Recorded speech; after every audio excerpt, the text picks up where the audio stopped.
तुम्हें क्या चाहिए जीवन में? क्योंकि मिलारेपा का जो इतिहास है वो तो काफ़ी खुफिया, दर्दनाक है ही, दुखद है। उसके बाद ऐसा आदमी भाग के आएगा और रहने के लिए शेल्टर ढूंढेंगे, ये भी बहुत सामान्य है, क्योंकि कोई भी उसे मारना चाहेगा, इतना सारा जितने खून खराबा किया है। तो इसका उद्देश्य क्या है, यही भी देखना है। और यही बात है, देखो मतलब भारतीय संस्कृति या कोई भी गुरु जो भी है, जो ये परंपरा तो एक ही है। ये कभी ये नहीं बोलते कि तुम जो सब हम देखते टीवी पे कि गुरु तो सर्वज्ञानी है, ये करेगा, वो आँख मूंदेगा, सब जान लेगा, ऐसा बात नहीं बोला गया है। वो देखता है कि क्या है, क्योंकि संभावनाएं अनंत है, कभी भी मैनिफेस्ट हो सकते हैं। तो उसको सिर्फ समय देना है। गुरु कैसा है पता है, एक मालिक की तरह है, उसे सींचना है, उसके बहुत धैर्य रखना है। पानी देगा, वो फर्टिलाइजिंग कैपेसिटी जो है उसको तो इंक्रीज नहीं कर सकता है ना, उसको वो नर्चर कर सकता है सिर्फ, लेकिन फूल तो अपने आप ही खिलेगा। तो गुरु को बहुत संभल के दिखना पड़ता है। अभी इसको क्या चाहिए, अभी देखो ना, ये सब जो विधियां है, डंडे से मारना, निकाल देना, खाना नहीं देना, घर बनाना, 3 त्रिकोण बनाओ, 4 कोण बनाओ, ये तो किसी बुक में लिखा नहीं है कि ऐसा विधि है। ज्ञान में विधि में श्रवण मनन निधिध्यासन ये सब बोला जाएगा, मेडिटेशन करो। ये कौन से ध्यान से इनको ज्ञान मिला? ध्यान तो कुछ घटा नहीं, घटा भी तो मरने के कगार पे घटा, जब मिलारेपा बहुत बूढ़े हो चुके थे तब जाके मिला। लेकिन प्रोसीजर वही है।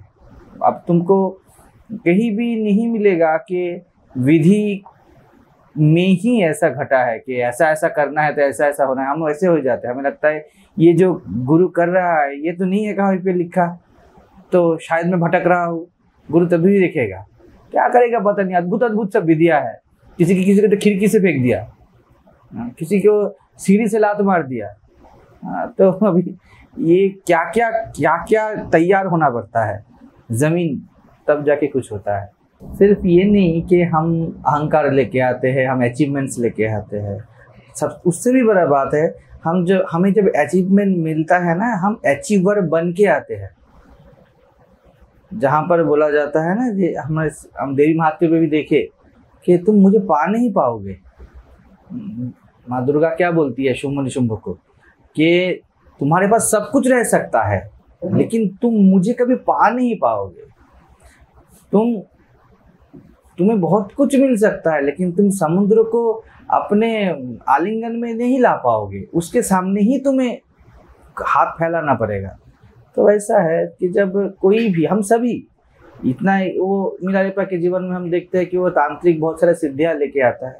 सिद्धियाँ मतलब अचीवमेंट्स और कुछ नहीं। अभी देखो ना, वो ओले बरसाने का, बर्फ के गोले जो खेत में कई वे पाठांतर के घर में ही कर देते हैं। कुछ भी हो तो कुछ भी करते हैं। अभी तो यही हो रहा है, अभी तो बारिश भी, आर्टिफिशियल रेन भी हो रहा है, कभी भी कर सकते हो। ये बहुत है, तो सिद्धियाँ तो अभी विज्ञान के हाथ में भी आ गए। तो यहाँ पर बारिश करवा सकते हो, वहाँ पर बारिश रुकवा सकते हो। अभी तुम अगर 2 करोड़ 5 करोड़ दे दो और तुम्हें लगा कि इस विशिष्ट दिन पे बारिश नहीं होना है, तो वो कड़क किया जा सकता है अभी एकदम। और इसमें कोई हानि भी नहीं है, मतलब बहुत सारा कैटास्ट्रॉफिकल, बहुत कैलामिटी भी नहीं आने वाला है इसके कारण। ये बहुत नेचुरल साइंस है। तो होगा कोई विद्या, कुछ भी विद्या हमारे पास जब आता है ना, हमें लगता है वो सिर्फ आता नहीं है, वो हमें कुछ बनाता है। कुछ भी हमें मिलता है ना, हम वो बन जाते हैं। तो वो समस्या है। गुरु को तो वही करना है तुमको ना, कुछ नहीं बनाना है तुमको, क्योंकि वो तो कुछ ना बन के मिलने वाला है। तो जब तक मिलारेपा भी गुरु के पास आते हैं कि देखो, बार बार वो बोलते हैं मुझे ज्ञान चाहिए। गुरु जैसे बोल रहा है, मिलारेपा कैसे दे दूं तुझे, जो तुझे मिला हुआ है कैसे दे दूं? तुम्हारे पैर में जूते हैं और तुम बोल रहे हो मुझे जूते चाहिए। गुरु कैसे दे? तुम 2 जूते नहीं पहन पाओगे एक साथ, तुम्हारे पास ऑलरेडी है। तो उनको क्या करना है, तुम जो ये मदहोशी में हो ना, ये बेहोशी में हो, उसे हटाना है। और वो क्या है, मुझे चाहिए, मुझे जूते चाहिए, ये भ्रम से हटाना है तुमको। तो जब तक, ये सिंबल है कि जब तक तुम खुद मरने के लिए तैयार ना हो जाओ, जब तक तुम अपने आप को किसी भी चीज का, कोई भी ज्ञान, खासकर ज्ञान का तुम अधिकारी समझते हो ना, तब तक नहीं हो सकता है।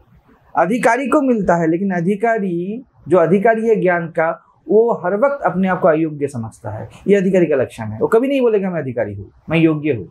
जिसने बोला योग्य हूँ, उसको मरते दम तक अपेक्षा करना पड़ेगा।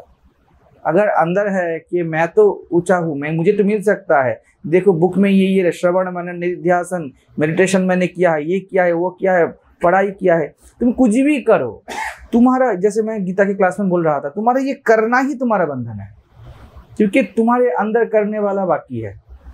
तो जब तक वो करने वाला मरने के लिए ना राजी हो जाए, मरने का मतलब क्या है कि मुझे भी कुछ नहीं चाहिए, मैं खुद को देना चाहता हूँ, गुरु बोलते दैट्स इट, यही तो चाहिए, इसके लिए मैं अब तक रुका हुआ था, इतने डंडे फटके इसलिए पड़े, तो तैयार नहीं था, तूने बोला था समुद्र तू मेरे घर में आओ, तुम रेडी नहीं थे कि चलो मैं अपने आप को समर्पण कर दूं। सागर में अगर मिलना है तो तुमको ही हाथ फैला के जाना पड़ेगा। सागर को अगर अपने घर में लाने की कोशिश करोगे तब खुद भी मरोगे और पूरा जीवन ही जाएगा और बाकियों का भी जाएगा, वो तो होने वाला है नहीं। तो गुरु, मैं बोलता हूँ कभी, गुरु बेचारा क्या करे, उसको ऐसा काम करना है जो किया ही हुआ है, उसको तुम्हें कुछ देना नहीं है, तुमको स्वीकार करवाना है। ये बहुत कठिन काम है। ये फोन तुमको मैं दे सकता हूँ, लेकिन तुम जीवित हो ये तुम्हें समझा नहीं सकता हूँ। तुम जीवंत हो, मैं कैसे समझाऊँ तुमको, ये नहीं समझा सकता।